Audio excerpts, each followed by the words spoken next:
तर मित्रांनो नमस्कार.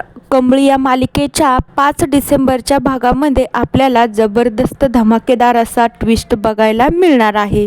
त्यानंतर कामिनी तर चांगलंच त्या नयनताराला ब्लॅकमेल करत असते. त्याच्यामुळं त्या प्राजक्ताच्या व्हिडिओमुळे नयनताराला काहीच करता येत नाही. जसं जसं कामिनी सांगत असती तसं तसं मात्र नयनताराला करावं लागतं. आता अनिका तर एवढी खुश असते फायनली कामिनीमुळे का होईना पण ऋषीसोबत तिचं लग्न होणार असतं. ती इतक्या खुशीच्या भरामध्ये कॉलेजमध्ये आल्याच्या नंतर तिच्या फ्रेंडला हे सगळं सांगू लागते. तुम्हाला माहिती आहे का मी कुणासोबत लग्न करणार आहे? तर ऋषीसोबत माझं लग्न होणार आहे. ती आनंदाची बातमी त्या मुलींना सांगत असते आणि ती असंही म्हणू लागते आता त्या नयनताराला ना माझ्या राणी आजीनं इतकं ब्लॅकमेल केले ना आम्ही जसं जसं म्हणू ना तिला तसं तसं करावंच लागणार आणि ते नाही जरी केले ना तर बघ मग तिची आम्ही कशी वाट लावतो. आता हे सगळं मात्र तिथं असणारा बंड्या ऐकत असतो. आता बंड्याने ऐकल्याच्या नंतर बंड्यालाही मात्र धक्का बसतो. आता लवकरात लवकर हे कमळीला सांगायला लागेल तरच कमळी काहीतरी करू शकेल, नाहीतर यांचा काहीतरी नवीनच डाव दिसतोय. दुसरीकडे इकडं अनिका आणि कामिनी नयनताराच्या घरी फायनली आलेले असतात. आता त्यावेळी राजेश आणि त्यानंतर ऋषी नयनतारा मात्र तिथेच असतात. नयनताराला तर कामिनीला बघून पहिले तर धक्काच बसतो. ती काही न बोलता शांतच राहते. आता इकडं तर काय कामिनी डायरेक्टली पेड्याचा बॉक्स घेऊन जाते, मिठाई वगैरे घेऊन जाते आणि ती राजेशला म्हणू लागते हे बघा ही मिठाई घ्या आणि आमच्या अनिकाचं लग्न ठरलं आहे.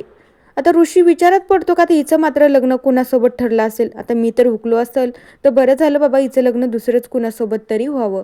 आता त्यानंतर मग राजेश म्हणू लागतो अरे नेमकं नवरा मुलगा आहे तरी कोण? आता त्यावेळी लगेचच कामिनी सांगू लागते की हा काय नवरा मुलगा ऋषीला हे बघून तर धक्काच बसतो. त्याला कळत नसतं आता मी नेमकं काय करू. ह्या बावळट मुलगी तर मला तिळभर पण आवडत नाही आणि हिच्यासोबत लग्न करायची गोष्ट तर वेगळीच आहे. कामिनी मात्र जाम खुश असते. अनिका पण खूपच उड्या मारू लागते की फायनली ती त्यांच्या घरी जाऊन सांगू शकते की मी ऋषीसोबत लग्न करणार आहे. आता ही लग्नाची चर्चा सगळ्या कॉलेजमध्ये पसरलेली असते. त्यामुळे आता सगळीकडे मिठाई वगैरे वाटणं चालू असते. अनिकाच्या फ्रेंडला तर काय थोडीफार पण दमच नसते. त्यामुळे त्या लगेच मिठाई वाटू लागतात. सगळ्याकडून कॉंग्रॅच्युलेशन शुभेच्छा येत असतात. मग त्यानंतर अनिकाही कॉलेजमध्ये जाऊन सगळ्यांना मिठाई भरवत असते. त्यानंतर कमळी तिथं असते. आता बंड्यानी तर कमळीला सगळं काही सांगितलेलं असतं. त्यानंतर मग अनिका मात्र ती कमळीच्या तोंडामध्ये मिठाई भरवत असते आणि म्हणू लागते काय मग ऋषी सर माझे झाले की नाही? आता ऋषीच्या आणि माझ्या लग्नाला नक्की यायचं बरं का कमळी. तू घरी राहून चालणार नाही, तुला यावंच लागेल बघण्यासाठी. आता कमळी विचार करू लागते. आता कमळी तर चांगलाच धडा यांना शिकवणार आहे. आता त्यानंतर कमळी म्हणू लागते खरं तर ना अनिका ही तुझी मिठाई ना तुझ्याकडेच ठेव, पण असं तुझ्या आजीला तुला खोटे डाव टाकून मी जिंकू देणाऱ्यातली मुलगी नाही. मी सगळं काही सत्य सगळ्यांसमोर आणेन, परत एकदा नयनतारा मॅमचा विश्वास जिंकेन आणि त्यांना सगळं काही सत्य मी खरं सांगेन तरच मी शांत बसेल, नाहीतर मग मी तुमची वाट लावल्याशिवाय काही राहणारच नाही.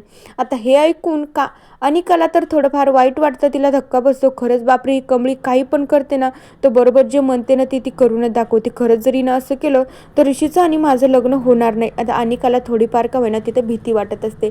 तर बघूया येणाऱ्या एपिसोडमध्ये काय होतं. कमळी यांचं सत्य सगळ्यांसमोर आणते की काय, का ऋषी आणि अनिकाचं लग्न फायनली होऊनच जातं. आता नयनतारा तर ब्लॅकमेल झालेली प्राजक्तामुळे.